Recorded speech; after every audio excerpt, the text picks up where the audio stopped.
उदालगुरियाव मुंख्लं नखरफोरनो 5 लाख रां अनसुंथाइनि चेक रानना होदों। बीटीसी सरकारनि दैदेननायाव सा 204 मुंख्लं नखरनो 5 लाख रांनि अनसुंथाइ गथायदों। उदालगुरि जिल्लानि बिष्णुराभा ख्रिस्टि संघनि नब्लाङाव बानजायो अनसुंथाइ गथायनाय हाबाफारि। आद्रा थानाय मुंख्लंफोरनो फारि फारियै अनसुंथाइ होलांबाय थानाय जागोन होननानै फोरमायो बीटीसीनि मावफुं सोद्रोमा फ्रेस मोसाहारि बिथाङा। फैगौ 4 बोसोराव 5 लाख रां अनसुंथाइ राननायखौ फोजोबगोन होननानैबो मिथिहोयो मोसाहारि बिथाङा।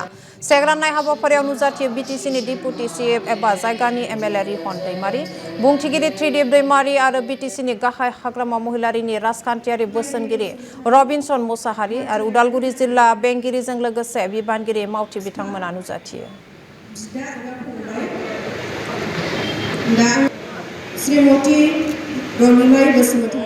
गिबियावनो आङो जोंनि बीटीसीनि चिफ मानगोनां हाग्रामा महिलारि सारखौ धन्यबाद होग्रोनांगोन। जितु बिथाङा मोनसे इलेक्शन समाव खोथा होदोंमोन मुंख्लंफोरखौ जों सन्मान होगोन आरो बेबायदियैनो दिनै जोङो मुंख्लं नखरफोरनो माने 204 परियालनो 5 लाख करै जोङो दिनै चेक राननाय हाबाफारि सोलिदों।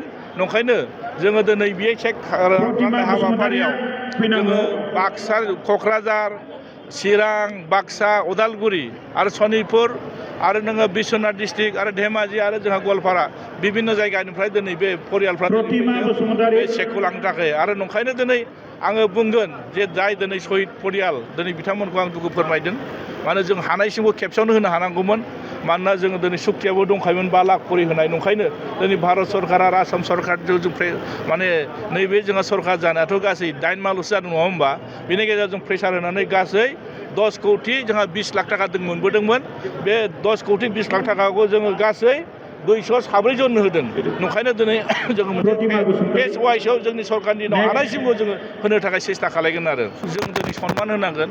जिथु सुक्ति जादों जों शहीद परियालफोरनि जायफोर शहीद जाबाय, जायफोर मुंख्लं जाबाय, बिथांमोननि थैनि बेसेनावसो दिनै जोङो बे बीटीसी बा जोंनि बे माने बिटिआरआ सुक्ति जादों। नंखायनो जों बिथांखौ सन्मान होनानै बे जोङो बयखौबो जों बुंगोन आरो सिगांबो बुंबाय थादों आरो दाबो बुंगोन आरो दाथ' पावाराव थाबाय।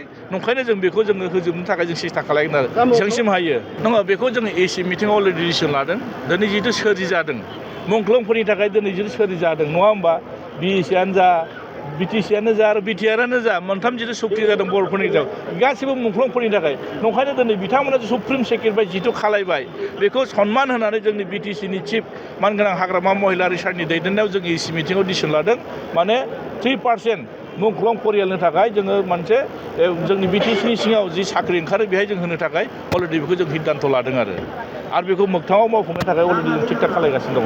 आङो बयखौबो खावलायगोन जाहाथे मुंख्लंफोरखौ गोसोखांनानै जाहाथे नखरफोरा मोजाङै सोलिथों आरो बिथांमोना जिथु सासे माने सुप्रिम सेक्रिफाइस खालायनायनि जाहाथे बेक्ति नङा होमब्ला जाहाथे बे फैसाफोरखौ मोजां बेबहार खालायगोन जाहाथे बेखौ लानानै मालाबा बे फैसाखौ लानानै सोरबा बिनि सायाव एसे भाग नागिरलाबायनायखौ जों खोनायो। जाय बेक्तिया मोननांगौ बे मोनथों आं बेखौनो खावलायगोन आरो